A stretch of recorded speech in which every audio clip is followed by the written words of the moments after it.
Balik lagi di Domba Tersesat bersama gua Coki Pardede, Ibob Tarigan, Yeri Batina Sadana. dan jargon kita lo aja deh yang ngomong karena lo lebih Kristen aksen. Coba. tersesat, oh tersesat, haleluya. Itu baru bener, Cok. Itu baru bener ya. Dari gua belajar deh. Iya. Tapi memang kalau Kristen tuh musiknya identiknya gospel ya, Bang. Gospel. Gospel banget. Oke, kalau begitu kita langsung saja seperti biasa kita mengencourage kalian untuk bertanya. Ini sudah ada pertanyaannya di sini. Kita akan langsung pilih-pilih. Langsung saja ini dia. Dari froglancer.3gp. Waduh, dotnya itu kayaknya saya sering Lumayan denger nih, itu. 3GP nih. 3GP zaman Tersesat? lama. Oh tersesat, haleluya. Pak Pendeta, saya mau nanya. Kalau sudah di surga kegiatan kita apa saja? Menarik nih, karena kita cuma bilang mau masuk surga. Tapi apa sih di dalam situ? Iya. Konsep surga menurut kekristenan tuh seperti apa? Menurut Alkitab lah. Iya. Gue juga apa lu? Iya, Gue nggak tahu. Kan nggak ada bidadari gitu kan mungkin kan. Ya itu server yang lain. Iya. Ya, apa tuh Bang? Gimana? Apa kegiatan? Iya, jadi sebenarnya kembali ke konteks awal ya. Ya. Sebuah relationship yang indah dengan Tuhan. Iya. Bentuknya bisa apa aja. Bisa menyembah, bisa berkomunikasi. Ya, ada yang bilang kita di sana akan menyembah siang malam, tapi kayaknya nggak mungkin cuma nyembah doang gitu loh. Ya. Ya, artinya kembali kepada sebuah kesakralan hubungan dengan Tuhan di situ. Nah, kalau itu berupa aktivitas ya pasti bisa berupa apa aja, tapi intinya adalah kita kembali kepada, dan Tuhan itu kan kasih gitu loh. Jadi aktivitasnya pasti aktivitas kasih yang ada di situ. Nah, sehingga itu menjadi sebuah sebuah pencapaian tertinggi sih kalau menurut gua sih, ketika kita kembali kepada Sang Pencipta, kembali pada Sang Pencinta kita. Ya. Dan disitulah kita pernah bahas ya tentang pernikahan kawin anak domba yang ditanya siapa penghulunya itu ya. Betul. Pernah kan? Betul. Ya gitu. Jadi disitulah keindahannya adalah di hubungan. Makanya hubungan selalu menjadi poin penting di dalam iman kekristenan, bahwa hubungan itu adalah ya treasure lah surga. Betul. Maka sangat penting untuk kita menjaga hubungan di kehidupan nyata hari-hari ini. Betul, karena cukup menarik ini apa yang dijelaskan oleh Pendeta Yeri, karena memang mungkin gue salah, tidak ada detail-detail tertentu di ayat Alkitab ya, mungkin gue juga salah, yang memang menunjukkan apa kegiatan di dia, apa rundown-nya. Apa misalnya pagi berpesta atau siang apa, yang tidak ada kegiatan detail tersebut. Karena mungkin yang ditekankan lebih ke hubungan damai. Iya, hubungan damai. Ya, karena kan kalau cuman kegiatan-kegiatan happy gitu kan kita sering lihat orang kaya bunuh diri. Tapi ada orang sering bilang gini. Karena kalau di surga, ya ini mah saya udah lakuin kan. Di surga ini lagi gitu. Pernah dengar gak coba? Ayo kamu buat baik, nanti rumahmu gede di surga. Pernah dengar? Ya itu ya benar tuh. Nah, satu kali gue pikir, masa kita harus ada kompetisi juga sih di surga? Rumah kecil, rumah gede. Kayaknya nggak kayak gitu deh. Masa Beda semangat, klaster. masa semangat kompetitif di dunia ada juga di surga. Ya. Rumahku kecil, rumahku besar. Intinya sih di hubungan. Bentuknya apa ya? Keindahan hubungan. Betul. Ya, itu ya bentuknya apa detailnya ya sejauh ini sih belum pernah ada yang dari sana belum pernah balik ada. lagi ya. Ya tapi itu intinya. Hah? Itu intinya. Belum pernah ada yang dari sana balik lagi. Ya kecuali Yesus, kecuali Yesus. Wah, nggak tahu dia ada pendeta yang turun naik. Wah, saya. Ya kalau beliau merasa seperti itu, nggak ada yang bisa menyangkal itu. Silakan. Tapi menurut gua berarti di sini di dunia ini kita bisa berlatih untuk hidup di surga, yaitu dengan mencerminkan kasih kepada sesama. Itu adalah latihan untuk hidup membangun di surga. hubungan satu sama lain. Esensinya di situ. Oke. Baik, kalau begitu wah anjir. Ini bagus nih pertanyaan. Ini dari Jose Septian. Salam Pak Pendeta.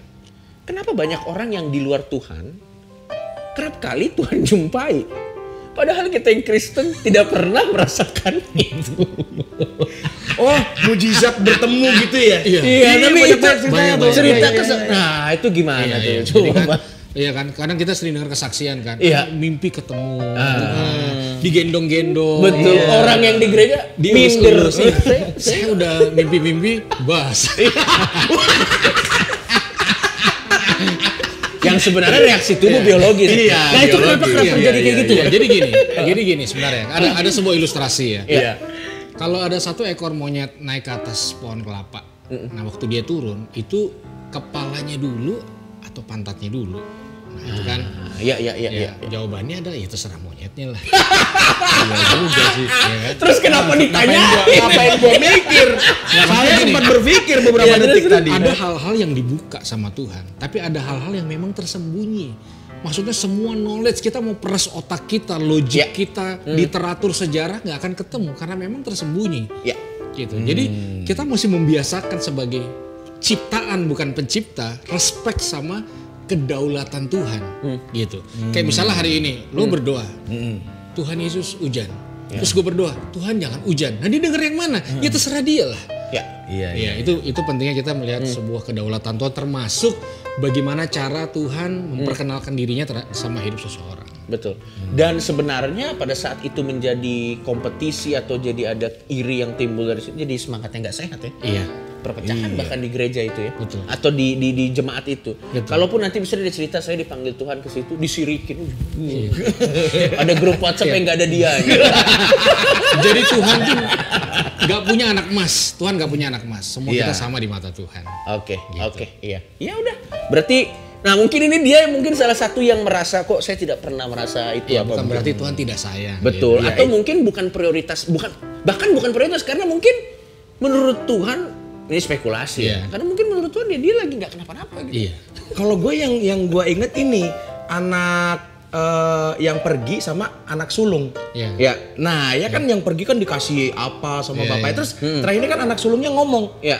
kok aku nggak pernah dibikinin pesta? Ya, betul. Padahal dia pergi. Loh, ntar dulu kan semuanya udah punya lu. Nah, mungkin ini adalah lu udah punya. Pendeta ya? Saya kan banyak belajar dari Pak Ye. Benar. Mungkin itu udah punya lu ya, berarti lu bisa menggunakan semua apa yang Tuhan berikan Ya, gitu. jadi kali. nggak semuanya kompetisi lah ya. Nggak Iya, semuanya. Oke, lanjut. Ini ada pertanyaan selanjutnya dari Rifan 316. Shalom Pak Pendeta dan Kak Coki, saya mau tanya, kalau Tuhan Maha Tahu, kenapa di Alkitab dia diceritakan Tuhan marah kepada Adam dan Hawa karena telah memakan buah yang dilarang? Jadi satu, di breakdown pertanyaannya gila nih. Luar biasa. Satu, Tuhan mampu untuk mencegah mereka memakan. Sebenarnya dia punya kemampuan itu karena dia Maha Tahu. Kok diem aja? Apa mager? Yang kedua, kenapa Tuhan marah kalau sudah tahu? Apakah hanya acting? Pertanyaannya. Oke, ini mungkin pertanyaan terakhir karena mungkin lo ingin menjawab. Oke, ini dari Rifan. Nah, itu bagaimana? Kan kita kan Tuhan katanya Maha Tahu. Kalau dia Maha Tahu, kenapa dia membiarkan? Ya, itu pertanyaan yang menarik ya. Terutama dalam satu cerita ketika air bah surut. Habis itu kan Tuhan berjanji bahwa dia menyesal. Ya. Dan dia tidak akan melakukan. Kalau sudah tahu kenapa menyesal? Iya, itu kan iya, benar.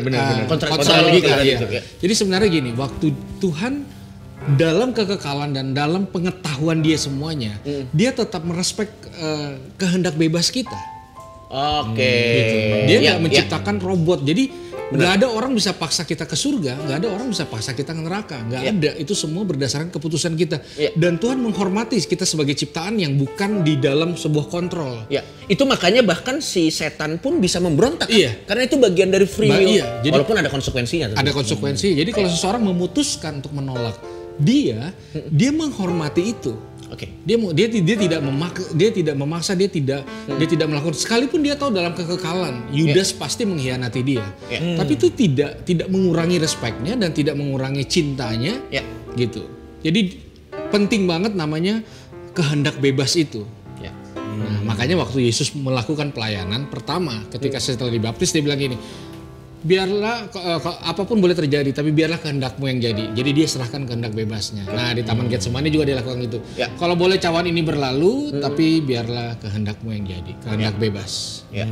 Dan itu sebenarnya yang mendefinisikan kita sebagai sebuah manusia, kita sebagai manusia karena ada kehendak bebas. Dan menurut gua pada saat kehendak bebas itu ada, semua konsekuensi atau semua akibat dari keputusan kita jadi fair.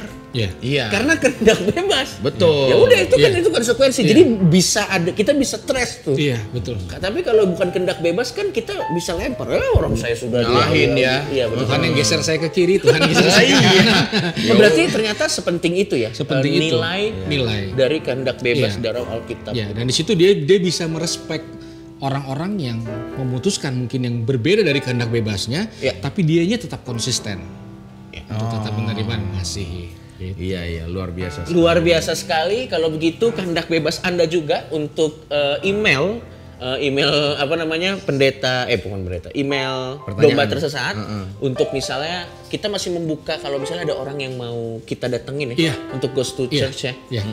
Jadi nanti kita akan datang ke Komsel bisa ya? Komsel bisa gereja Ghost to Church ya ini ya? Ada Ghost to Church. Sudah ada. Sudah ada. Wah, terima kasih sudah banyak. Dipersiapkan. Mudah-mudahan bisa cepat kita tayangkan. Jadi teman-teman ada gambaran kurang lebihnya gimana sih? By online atau by onsite? Nah itu kita sedang persiapkan. Kalau bisa online juga, onsite juga, tapi kita lihat yang paling produktif. Betul, betul. Jadi ini bisa menjadi semacam jendela juga buat teman-teman mungkin yang masih agak takut main ke gereja karena aduh nanti saya kafir gitu. Bisa masuknya bareng-bareng kita. Tidak masalah. Jadi bisa sekalian studi banding juga untuk bisa tahu kayak gimana sih dalamnya gereja. Oke, kalau begitu terima kasih banyak, sampai ketemu lagi di konten Domba Tersesat selanjutnya.